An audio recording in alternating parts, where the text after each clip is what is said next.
Hi, my name is Dave Young from the Vistalar Training Group. I want to talk about escape tactics for a kid. You know, I grew up in Hialeah, Florida, and it wasn't a safe area at all. In fact, most kids knew how to fight before they were 8, before they learned how to really do too much of anything.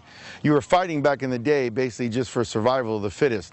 It didn't matter if you belonged to a specific religious group or a specific race or ethnicity. The fact is that when you're going to be outside by yourself, your kids might have to physically defend themselves.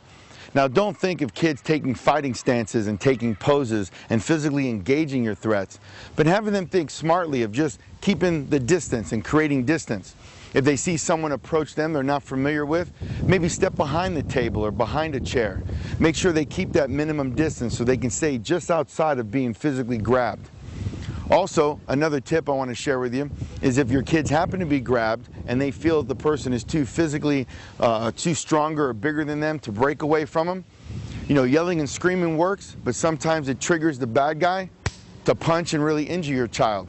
So you might have to just play limp and faint and go unconscious, and sometimes an unconscious kid will attract attention from some of the strangest people, and these people might be able to come over and help.